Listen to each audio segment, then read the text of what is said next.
तो गोदी मीडिया में जबरदस्त मायूसी का माहौल है और स्मृति ईरानी शॉक में है।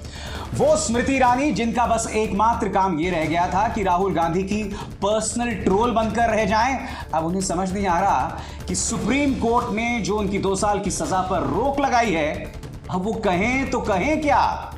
मगर इस वक्त भारतीय जनता पार्टी को समझना पड़ेगा कि जिस राहुल गांधी की सजा पर रोक लगाई है, अब जब वो लोकसभा में कदम रखेंगे तो उन्हें राहुल गांधी के किस तेवर का सामना करना पड़ेगा। मुलाहिजा फरमाइए। मुझे कहते हैं सही बात बोलने के लिए माफी बोलूं, माफी मांगूं।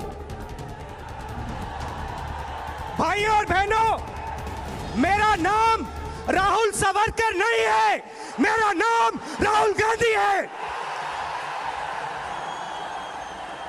मैं सच्चाई के लिए कभी माफी नहीं मांगूंगा, मर जाऊंगा मगर माफी नहीं मांगूंगा, और ना कोई कांग्रेस वाला माफी मांगेगा।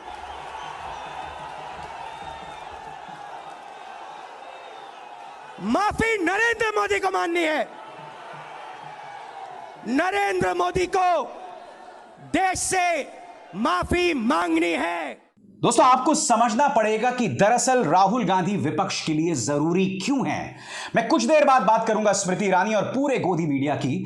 आपको इस बात पर गौर करना पड़ेगा कि राहुल गांधी वो शख्स हैं जिससे संघ और भाजपा सबसे ज्यादा नफरत करता है। गांधी परिवार में संघ और भाजपा 2 लोगों को बर्दाश्त नहीं कर पाया। पहला, पंडित नेहरू। पंडित नेहरू ने धर्मनिरपेक्षता के साथ कभी समझौता नहीं किया। इसीलिए आप देखते हैं कि प्रधानमंत्री नरेंद्र मोदी से लेकर अमित शाह से लेकर पूरा आरएसएस नेहरू को बदनाम करने में लगा रहता है। वो नेहरू जिसने आईआईटी दिए, वो नेहरू जिसकी वजह से इस देश की वैज्ञानिक सोच बनी, उस नेहरू को बदनाम किया जाता रहा।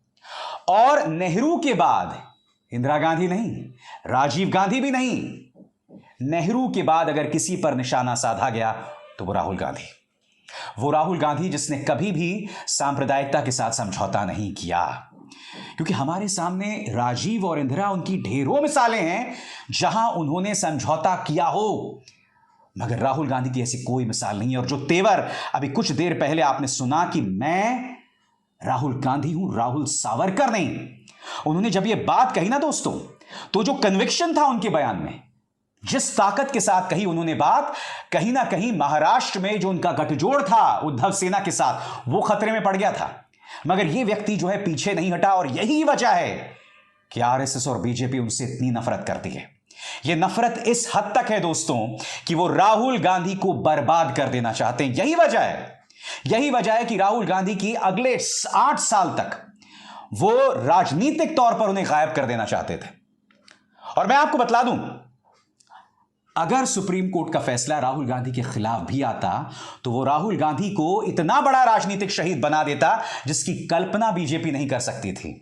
क्योंकि हो क्या रहा है दोस्तों, एक तरफ प्रधानमंत्री नरेंद्र मोदी जरूरी मुद्दों पर बात नहीं करते, राहुल गांधी ने हर मुद्दे पर चेतावनी दी है, चाहे चीन हो, चाहे कोरोना हो, चाहे अर्थव्यवस्था हो, तमाम मुद्दों पर। या ये नहीं, मणिपुर के मुद्दे पर भी उन्होंने चुनौती दी थी, और आज से कई महीनों पहले, मगर मोदी सरकार नहीं चेती थी। तो राहुल गांधी ने लगातार चुनौती दी थी, और यही वजह है कि भाजपा उनसे इस कदर नफरत करती है।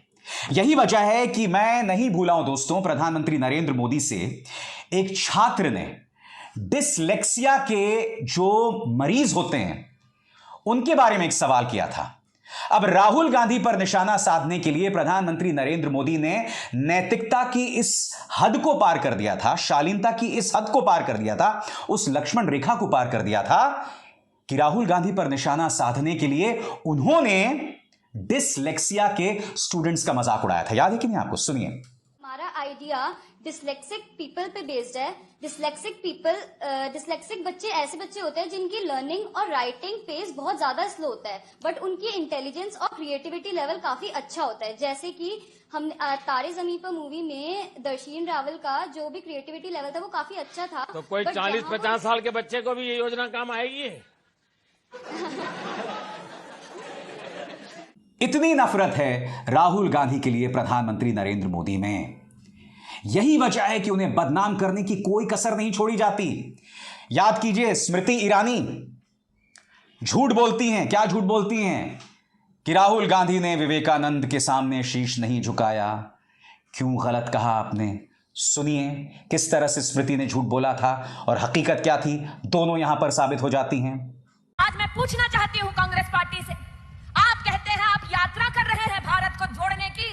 अरे अगर कन्याकुमारी से चले तो कम से कम इतनी निर्लज्जता तो ना दिखाते, स्वामी विवेकानंद जी को प्रणाम कर कर तो बताते, लेकिन वो भी राहुल गांधी को स्वीकार नहीं। बात वहां नहीं रुकती। संसद के अंदर, प्रेस कॉन्फ्रेंस में नहीं, संसद के अंदर गलत बयानी की थी। संसद के अंदर खड़े होकर स्मृति ईरानी ने यह झूठ बोला था कि राहुल गांधी ने दुनिया भर के लोगों को, दुनिया भर के नेताओं को या दुनिया भर के लोगों को आमंत्रित किया है कि वो भारत आए और भारतीय महिलाओं के साथ बलात्कार करें। यह बात तो कोई राक्षसी सोच का व्यक्ति नहीं दे सकता। अगर स्मृति ईरानी को आज अपने गिरेबान में झांकने की जरूरत है। आप राहुल गांधी की ट्रोल बनकर रह गई हैं, मगर असल मुद्दों पर आप कभी नहीं बोलती। सिली सोल्स को लेकर आपको आईना दिखाया जाता रहता है, आप उस पर नहीं बोलती। बृजभूषण शरण सिंह पर खामोश, कुलदीप सिंह सेंगर पर खामोश, उन्नाव पर खामोश, कठुआ पर खामोश, तमाम मुद्दों पर खामोश। एक ही काम, राहुल गांधी पर हमला बोलना। बहरहाल मैं आपको बता दूं कि गोदी मीडिया में भी गम का माहौल क्या है। ये देखिए, तिहाड़ जेल में पत्रकारिता का नाम रोशन करने वाला, मतलब इसको अब भी बंटवारा 1947 याद आ रहा है। सोच देखिए इसकी। आज लोग कोविड की वजह से नहीं बल्कि हिंदू मुस्लिम दंगों की वजह से पलायन कर रहे हैं, वर्क फ्रॉम होम कर रहे हैं। हमने कोविड को तो काबू में कर लिया, लेकिन सांप्रदायिक दंगों की वैक्सीन नहीं खोज पाए। क्या 1947 में धर्म के नाम पर भारत के विभाजन का फैसला नाकाम रहा? कितनी वाहियात बात कही है इसने। पहली वाहियात बात, ये जो दंगे हो रहे हैं ये गोदी मीडिया और जहरीली सोच की वजह से हुए हैं। याद है इसी पत्रकार ने 15 किस्म के जिहाद पर शो किया था, एक ऐसा शो जो एक वाहियात व्हाट्सएप फॉरवर्ड पर आधारित था। इसी ने किया था। रोज अनर्गल और वाहियात डिबेट्स ये करता है, और आज ये लोगों को ये नसीहत दे रहा है हिंदू मुसलमान के बारे में, दंगों के बारे में। तुम अपना किरदार भूल गए। और सबसे खतरनाक है इसकी आखिरी पंक्ति, क्या 1947 में धर्म के नाम पर भारत के विभाजन का फैसला नाकाम रहा? यह आज भी लोगों को बंटवारे विभाजन की याद दिला रहा है। कितनी नाकारा, कितनी घटिया सोच है दोस्तों। एक तरह से कहा जा सकता है कि राहुल गांधी ने बार बार अपने बयानों के जरिए इसी तरह की मीडिया पर सवाल उठाया है।